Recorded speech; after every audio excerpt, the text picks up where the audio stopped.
Natuloy, mayroon palang Senate Blue Ribbon hearing no isang araw. Oo. Pero parang naiba na po, Sen.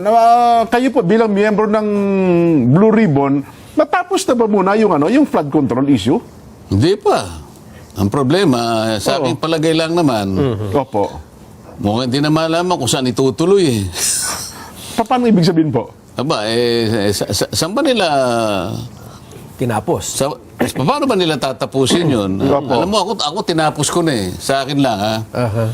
Kahapon kasi merong isang forum dyan sa Quezon City. Okay. Kung tawagin nila ay I-CARE, no? I care. Interdisciplinary Conference Opo. on Accountability, Reform, and Engagement. Okay. I-CARE, ano? So, isa ako sa panelist, ano? Ako, si Congressman Erice, si Ma'am Malutikia, nandun din, si Professor Popoy de Vera, at saka yung isang parang din ng, ng political science sa UP. Okay, opo. Yan, pinagtatalunan ng ang paano natin mapapanagot ang mga tao sa mga katiwalian, mga ganyan. Paano ang transparency, accountability. Doon ko nakita yung pagkakataon na ilabas ko na yung minority report ng Blue Ribbon Committee. Kasi wala pa ako nakikitang report at baka ako magtagal bago makapagpasya yung buong Blue Ribbon. Opo. Kung paano nila tatapusin ang napakaraming problema na nasasangkot dyan sa flood control. Mabuti naman, nung mabasa ng mga kasama ko sa minority, 6 sa 9 Okay. ang pumirma. Kasama na nga itong bisita natin ngayong hapon. 6 sa kabuuan po ng Senado, ng Hindi, minority. siyam ng minority. kami sa minority, di ba? Opo. So, 6 sa kanila, nakita nila siguro naman yung pinagsakitan natin. Okay sa kanila eh. Sumang-ayon sila. Ayun. Ngayon, nilabas ko dun sa Quezon City ngayon. Opo. Meron namang mga media doon. So, makikita nila ngayon. Palagay ko, binabase nila yung 103 pages na minority report. Ang dami rin pala. At doon, kinuwento namin, maring hindi pa kayo tapos kung ganyan, pero kahit sino pa yung tawagin ninyo at kung paano pa yung pagtatanong na gagawin ninyo, hindi na rin ako palagay ko ma-alter yung mga problema na na-establish natin, pati yung mga sistema na dapat na ayusin para maiwasan natin itong mga naging maanumalyang paglalatag ng flood control projects. Okay, opo. Ngayon, palagay ko, kung interesado lang talaga ang media, kung hindi lang dededmahin ng mainstream media, Okay. marami silang mapapakinabang doon din. Doon makikita kung paano yung mga tinatawag na allocables. Opo. Paano yung mga tinatawag na unprogrammed funds. Yung kung paano nagagamit yung BICAM. Para ngayon lumobo yung original na mga ceilings na nandun sa NEP. At mula doon ay yung mga sari-saring proponents ay lilitaw na, makikipag usap na kung kani-kanino sa mga opisyalis ng DPWH. Parang yung mga project ay kanilang matukoy, mapag-usapan kung paano nila gagawin ng mga projects na nauwi nga sa karumal-dumal na paglustay ng napakaraming pera ng ating bansa. Kasi dun sa isa sa nabanggit nyo dati, maugat natin at masolusyonan ang problema. Dun ba sa recommendation na yon o report na yun ng minority, nasolusyonan po yung sistema? Kung paano namin nakita yung mga tao, mga personalidad na binanggit ng mga resource persons namin, yung mga testigo na tinawag sa Blue Ribbon Committee, yung mga sinabi nilang mga pangalan, at hanggang dun sa dumating ang pagkakataon na pati nga yung DOJ ay nakialam. Pero meron dun paliwanag na may mga nabanggit na mga pangalan na hindi masyadong katanggap-tanggap ang pagkakabanggit ng pangalan sapagkat biglang merong intervention ang Department of Justice. Okay. Alam naman ninyo, yung panahon na yun na sinasabi ko, nung ilabas nila yung Yusek Bernardo, nung ilabas nila yung Alcantara, ilabas nila yung Bryce Hernandez, nandun palagi yung dating Secretary ng Department of Justice. Na hindi na namin masyadong malaman kung, teka muna, sino bang nag-iimbestiga rito? Yung Blue Ribbon Committee o yung Department of Justice? Bakit bigla niyang aalisin yung ibang Dadalhin sa tinatanong DOJ, namin, opo. dadalhin niya sa NBI, pagbalik niya, meron na kagad mga affidavit. Mga supplemental affidavit. Ay, ngayon naman, yung chairman naman ng Blue Ribbon Committee, hindi naman kumikibo na parang akala mo, adjunct siya ng Blue Ribbon. Nako, oo. Kapag tinatanong mo naman, doon nagkakaroon kami ng pag-aaway. At pagkatapos nun, makikipag-coordinate pa siya sa ICI. Teka muna nga ako. Ano bang arrangement dito? Opo. Ang aming pagkakaalam, sabi ko, ang Blue Ribbon Committee, ang tanging nalalaman niyang gawain ay investigation in aid of legislation. Yes. Wala sinasabi rito ka kung isasama yung investigasyon ng pulis o Opo. investigasyon ng NBI. Hindi ba? Yes po. Oo. Ayun. So, binabanggit namin doon sa minority report kung paano lahat ng pangalan ay nabanggit. At sang-ayon doon sa pagkakadinig namin doon sa mga tumestigo, ay nalagay ang mga pangalan doon na maaring maiugnay sa anumang mga nakita naming mga offenses, mga criminal offenses, nakatalatag din doon. Ayun. At ano-ano yung mga panukalang batas na naisip namin na po pwedeng iinak ng Senado. Opo. Para sa ganun na hindi maulit ang mga ganung pangyayari. Ayun. So, kasi pero ang ibig ko sabihin, kung sa part ito ng minority group, pwede ba itong i-adapt ba ito? Iba pa report ng majority? Nasa majority yun. Kung halimbawa, kukopyahin niya yung lang bahagi nun, o kaya maaaring sabihin niya, hindi ka panipaniwala yan. Ito yung paniwalaan nyo. Bahala ang taong bayan ngayon na magdesisyon. Kasi mababasa niya eh. Doon sa pagkakalatag, alin ang mas dapat na halimbawa paniwalaan ng taong bayan? Yung minority report o yung majority report na gagawin nila? Kung magagawa pa nila. Ayun. At kung kailan nila matatapos. Dahil, paano nilang tatapusin? Napakarami ng pangyayari. Magmula nung ito'y matigil at pagkatapos buksan uli at tinigil uli. Kahapon, iba na yung pinag-usapan. Yung BIR Sabi mo nga kanina, napansin mo, umiba ng direksyon. Tuluyan na po talaga nag-iba. Pero dun po sa mga rekomendasyon, para hindi na maulit yung nangyari doon sa pagkasamantala ng pondo, may bababanggit ba kayo, Sen? Nangailan, meron kaming i-amend dapat yung Republic Act 3019. Na? Kasi may nakita kami ron. Yung tungkol dun sa, kasi doon, yung meron sila dapat alisin na yung good faith doon, ano? Pagkatapos, yung sa charter ng ombudsman, meron kaming sinasabi na dapat ay ayusin. Pati yung batas tungkol sa Philippine Contractors Accreditation Board. Pick up, opo. At meron pang dapat na registry ng mga heavy equipment. Yung mga gagamitin. Opo. At tapos sabi namin, tanggalin tanggalin na yung opisina kung tawagin ay River Basin Yung sa ang tawag DNR, doon? opo. Na nando sa DNR na wala namang gamit. Opo. Pagkatapos meron pa kaming False Claim Act na merong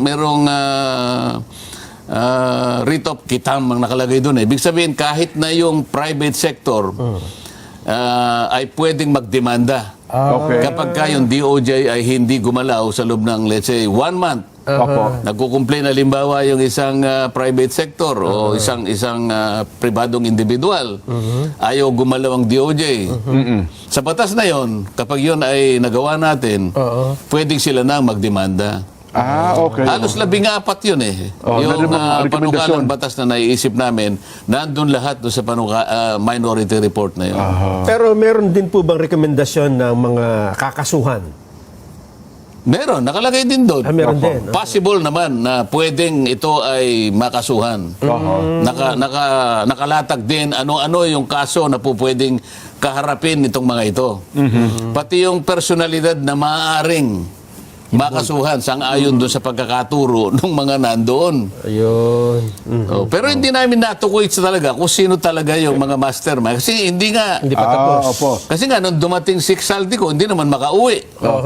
So ito, ang layo nito, maitama lang yung sistema, Sen. O, hanggang doon lang naman ang Blue Oo, Ribbon. tama, oo. Kasi ang Blue Ribbon in aid of legislation. Oo. Di ba? Makagawa kami ng panukalang batas na makatutulong para sa ganun, yung naimbestiga na mga ganong klaseng mga maanomalyang mga projects, Oo. maiwasan at hindi na maulit. Ayun. Oho. So, dito ba, kasi gagawin pa itong batas, mahaba pang proseso. Meron ba itong kailangan na executive order na lang, utos na lang ng Pangulo ang pwedeng gawin siguro at hindi na daan sa batas, Sen, para mas mabilis lang na may tama yung sistema? Doon sa pag-abolish ng River Basin Control Office, pwede na siguro yun. Okay, opo. So, dahil talagang wala namang ginagawa. Ang gawain noon, dapat i-connect niya, i-integrate niya yung 18 river basin ng ating bansa Sa buong para sa Pilipinas. ganun maging effective yung paglalatag mo ng flood control. Oo. Naglatag ka ng flood control, wala namang connection, hindi magkaka-connect. Magkaugnay. Paano dadaloy talaga yung, di ba? Pag nasunod po itong mga rekomendasyon, Sen, hindi na mauulit yung ghost flood control projects? Sa totoo lang, kung yung mga gawain sana ng DPWH sa pamagitan ng kanilang mga department order, Opo. isipin mo na lang, doon lamang do sa quality assurance unit nila. Oho. Binasa ko yung mga, kung hindi ako nagkakamali, merong anim na department orders na kapag sinunod lang nila, hindi okay. magkakaroon ng ghost project. Kasi yung kalidad, merong tumututok, may nagmo-monitor. Maliban pa doon, yung kanilang mga monitoring system. Opo. Kaso nga, sinasabi nila kasi, real time Ang totoo hindi, namamanipula. Oho. Kaya sabi namin, ito yung gagawin. Kasama na nga yung kadena, nandun na yun. Ayun. Oho. Ayun pala, at least masusolusyon na. Kasi mulat sa pulse, pinag-uusapan natin, nagsimula tayo doon sa Napoles Scam at kung ano-ano, naulit, yung palaki ng palaki. So ngayon, kung may tatama itong sistema, sa susunod, hindi na mangyayari ulit itong ganitong kalaki ng iskandalo. Dapat hindi na. Isipin mo si Napoles. Kailan ba yun? 2012 ba yung Napoles? Opo, parang gano'n Oho. 10 billion lang yun Naku, suklam na suklam ang tao ng mga panahon na yun, Sen. Suklam na suklam talaga. Talagang nasusuka na yung tao ron Oho. Pagkatapos, sa 2025, ganito yung nangyari. Oho. Di ba? Naging amateur si Napoles Barya pala yung nakuha ni Napoles. Mamaya pag-usapan pa natin mamaya pagka dumating na yung yung sinasabi Ayan. ko sa iyo. Oho. Ha? Ngayon po, teka lang, sasali ba kayo sa BICAM? Kasi si Jinggoy ata, wala Tapos Senador Bato de la Rosa, Baka hindi rin nandun din, pero wala din Nasa listahan lang. Oho. Pinapalitan ba, Sen, pag may hindi makakadalo? Depende sa minority leader namin kasi pag nag-usap-usap kung sino yung mapili niya na pupunta ron, kung okay lang naman siyang pumunta o may makakasama siya. Mamaya, tawagan natin yung ating bisita kung siya naman palagay ko kasama siya doon Ganun ho ba? Kasi meron akong napuna doon sa Nelson Sa listahan. Doon sa listahan. Pero sa part naman ng camera. Oo. Di ba? Sino ba Nabasa ko rin yun Oo, nandun yung mga... Parang 12 yata sila. Opo, 12. Sabi ko, meron akong dalawa doon na nakita. Dapat kasi kako noong 2025, andun din sila na nangyari itong ito. Di ba? yung chairman ng kanilang minority doon si Nonoy Liban, tahimik na tahimik ata sa usapin ngayon. Dapat kako, well anyway, Nelson, sige, baka meron ka pa dyan. Hindi, yung isa yata kinasuhan kanina Sino? Sa ombudsman. Si Kong Momo. Romeo Momo. Hindi ko alam kung makaka-apekto yun dun sa kanyang role as member ng BICAM. Nako. Pero sabi ho pala, Sen, meron na raw malalaking isda na ipapahuli.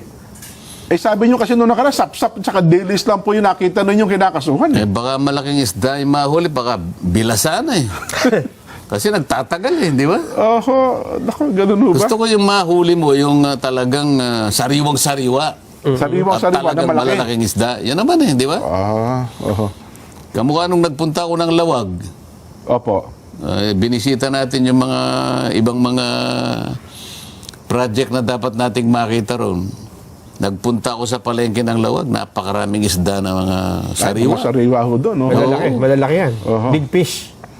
O, hindi naman masyadong malaki kasi hindi ko naman hinahanap yung malaking isda doon. Ako nagpunta lang naman doon para makatikim ng mga isda ng Lawag. Umakyat ako sa third floor nung palengke ng Lawag City. Nandun pala yung mga bagnet. Aba, Ano ko? may third floor yung palengke. At saka yung... Hindi, may third floor talaga. Ha? Mamaya, malalaman pa natin kung alam talaga ng ating bisita. Opo. Meron silang mga, langgunisa. Iba yung vegan, ha? Iba yung vegan. Iba yung vegan. Nako. Oo. Para May sa dala amin, ba kayo dyan, Seth? Ha? May dala kayong sample dyan? kasi Wala ka para naman sa sinabi, amin, kasi dinala para sa- sa amin ni Nelson, chismis po yan. Hindi na, Wala, hearsay. Hearsay. Teka Your lang, Honor. bago lang tayo mag-break, Sen, meron kayong pinuntahan na inaugurate doon sa may Cagayan. Mamaya na. Mamaya na. mamaya na rin. Oo, di sige, sige. Discuss natin mamaya yan. Opo, kasi magkakaroon ng pagkatalo-talo ngayon sa social media kung bakit daw kayo nandun samantalang, sige po, mamaya. Ito muna, meron tayong paalaala. Bilang bahagi po ng inaugurasyon, pinangunahan ng Pangulo. Sabi ko sa Anim kaming nakapirma. Oo, nakapirma. Kasama ba si Senador Bato doon sa anim po? Sa pumirma? Opo. Oo, bigay mo nga sa akin yung aking... Kitab? yung aking... ano yan? So, totoo pala na talagang alam kung saan. Cellphone. Oho. Mamaya, para ipakita ko yung, sige nga yung po, pirma sige. niya. Oho. Oo, lahat kami pumirma. Hindi nagtatago yun. Oo, andyan lang yan. Ay, hindi ko maintindihan. Bakit yung ICC warrant, kung talagang may ICC warrant, ba't hindi ilabas? Yun ka. Sabi na, andyan. Sabi naman ng isang kapatid, wala daw. Ano ba talaga? Oho. Nasa telepono daw. Sa telepono, gano'n na Hindi, naman. pero- Pareho ng Presidente Duterte. Parang issue pinakita dyan, lang ganyan. Kinakailangan na si Sen Aimee tatayo. Alam ko tatayo siya yan. Opo. Isang araw, siguro mga Lunes o Martes. Pagka pa naglabas ng warrant of arrest ang ICC, mandatory ba na isusurrender mo na ang isang opo. mamamayang Pilipino? Wag na yung senador, kahit na hindi senador. Kahit na tindera lang sa palengke. Bakit? Ibig mo sabihin na yung ICC mas mataas pa sa legal system ng ating bansa. Yun ang dapat nating mapag-usapan din sa Hindi Senado. po ma'am. pwede yun. Yung nangyari kay Presidente Duterte, hindi dapat maulit. Kasi labag talaga sa ating saligang batas. Wala nang tataas pa doon. Kahit international ek-ek pa yan. Mas mataas talaga yung ating konstitusyon at ang ating mga batas. Siyempre. Yung due process, syempre. At Pilipino yan eh. Kung Pilipino, syempre, kailangan dadalhin muna sa korteng Pilipino. Kung makakuha sila ng warrant of arrest, ayun. Pero kung wala pa, walang visa yun. Nasa korte natin, nakilalanin o di kilalanin yung mga warrant na linalabas na galing sa labas. Tama-tama, nung nakaraan, di ba, Nelson, natalaki natin, na naglabas na ng Ruling, ang Supreme ruling Court. ng Supreme Court tungkol sa bagay nito, di po ba, Superate? Yes, ang sabi naman na wala pang issue, wala pang injured party, wala pang maski ano. Kaya dinismiss yung kay Bato. Yun ang intindi ko eh. Oho. Kasi premature eh. Wala Premature pa daw. namang, wala pa nahuli. Wala pa Question yung nahuli. yung Oo. Wala pang maipakita yung ICC. Dapat may mahuli na halimbawa, may nahuling butiki halimbawa. Para meron ng actual case. Actual Wala controversy. pang Doon kaso natin eh. matetes kung talagang kakasa ang Supreme Court. Kasi kung ako yung Chief Justice ng Supreme Court, Opo. teka muna. Aha. Bakit? Mas mataas ba yung legal system o yung Ng ibang bansa, ng ibang bansa kaysa sa atin? Oho. Hindi naman ako papayag sa ganyan kasi meron tayong saligang batas, sasabihin niya. Opo. No person shall be deprived of life, liberty, or property without due process of law. Bigla mo isasakay na naman sa kung anong nangyari. Sabi nga ni Sen Aimee, Uulitin ba yan? uulitin mo na naman yun. Oho. Samantalang kung tutuntunin mo mismo, yung mismo provision ng Rome Statute, kung sino man, halimbawa talagang nakapag-issue na ng warrant of arrest, Opo. makikialam pa rin yung yung judicial authority ng domestic court kasi para masino mo kung talaga yung sinabpina, yun ang taong yun. Ayun, At opo. kung halimbawa yung kanyang karapatan ay na proteksyonan. Opo. Kaya dadalhin mo muna sa korte. Hindi mo dadalhin sa Villamor Air Base. Kailangan nating matingnan, matest Opo. kung nasusunod pa rin ang mga batas. Parang hindi na eh. Kasi sabi, bendable na daw yung batas sa Pilipinas. Doon sa bagay. ano? Papayag ba tayo doon? Ay, wag naman sana. Bendable. Oo. Depende kung sinong kaharap. Pwedeng tumambling, pwedeng matibay, pwedeng bumaliktad. Ano ba yun? Oho. Hindi po pwedeng hindi pwedeng baluktutin. Wala Hindi po. tama yun. Doon mo talagang- makikita ngayon kung papayag ang Korte Suprema. So, purbahan mong baluktutin ngayon. Oo. Mukhang sa mga nakaraan na madaming kasong naisampa sa Supreme Court, mukhang matibay at matatag ang paninindigan ng Supreme Court na dapat susundin ang itinatadhana ng saligang batas. Lalong-lalo na yung sa mga paglilipat ng pondo. Hindi po ba, Sen? Oo. Nanindigan ng Supreme Court eh. At least nakita natin ngayon na sinabi niya, ay, balik mo yan. Hindi mo dapat kinuha yan. 60 billion yata yun. 60 billion. Tsaka PhilHealth. Oo. Oo, labag din O, sa pagkatapos charter ng PhilHealth. yung PDIC. PDIC, mas malaki Oo. yata yun. Mas malaki pa. At saka yung may iba pala mga ahensya ng gobyerno, Sen, na kinunan din, pwede daw pala nilang gamitin yung naging desisyon tungkol doon sa PhilHealth issue na para bawiin din po pala yung kanilang Oo. mga pondo. Yun din ang sinasabi ng mga GOCC at yung mga GFI Yun. na pare-pareho naman ang sitwasyon nila. May sarili Opo. silang charter, hiwalay sila. Kumbaga, korporasyon sila. Opo. Hindi sila directly under the mandate of the department. So, hindi sila pwedeng pakialaman ng basta at huhugutin na kung may ayun. pera kung saan-saan. Hindi naman po pwede yun. Pero ang sumunod na tanong ngayon, bakit sa halip na sa uli, kukunin sa GAA? Kaya nga eh, nakakapagtaka Pwede eh. ho ba yun, Super Ate? Palagay ko, hindi po pwede yun, Oo. di ba? Isusoli yun, manggagaling sa National Treasury, Ayun, isusukli mo. Siyempre, hinugot mo eh. Kaya ngayon, nangangamba rin yung Maharlika Fund. Kasi yung pera nun, wala naman tayong bagong revenue. Ika nga, walang bagong windfall. Di ba? Dapat ganun eh. Hinugot din yan sa Land Bank at DBP. May narinig akong mga bangkero, ang sabi, paano yun, isusoli rin ba ng Maharlika? Eh, di Oo wala nga na pera pala, yung no? Maharlika, Oo nga, nalo no? ako Oo na. nga pala, oh. Lumalaki sunog eh. Laki nga ng problema nun. Kasi kung kukunin natin at papasok sa GAA, di parang ang dating nun, na double whammy mo yung tao, Yeah. di ba? 2 beses mo kinunan eh. Oo, kasi kung... Parang ang mangyayari, kakalimutan na yon. Oo nga. Kukunin na lamang yung pangbayad doon sa GAA. Oo. Mali yun. Yun. Eh, naitanong ko nga yung nga tungkol eh. sa Maharlika na yan eh. Opo. Eh, tinanong ko, sapagkat 2 taon na nakararaan, saan mo in-invest? Oo. Kumita na ba? Walang report eh. Oho. Ano po kasi, Ang sabi kumita daw. Pero, nung kinocompute namin, kumita doon sa interest ng pera na kinuha doon sa Land Bank sa DBP. Yun lang yun. Pero wala pang investment Hindi po. hindi pa Kailangan interest. ito eh. kung doon niya kinita Kinocompute ko lamang, eh. kung doon niya lamang kinita, lugi pa rin. Bakit ka mo? Magkano yung sweldo nung CEO Ng mga opisyal, yes pa, lalaki ng sweldo naman ngayon. Yung CEO, 2 milyon isang buwan. Isipin nyo. 24 years, 24 years. 2 years na eh. 24 months na po. 24 million na yung sweldo pa lang niya. Sweldo pa lang yan. Paano pa yung ibang mga empleyado At doon? kung balikan natin yung mandato ng Land Bank, hindi ba para sa farmers yon, sa agrikultura, sa pag-develop ng Development lupa? fund yun eh. Yun ang tinatanong yung ko isa eh. naman, development fund, saan ba nag-develop? Nag-develop ng malaking sweldo, aray ko po. Yun. Ay, nako. Nabanggit niyo, Super Ate, yung lumalaking sunog. Hindi ba itong 4 na priority bills ay pamatay sunog?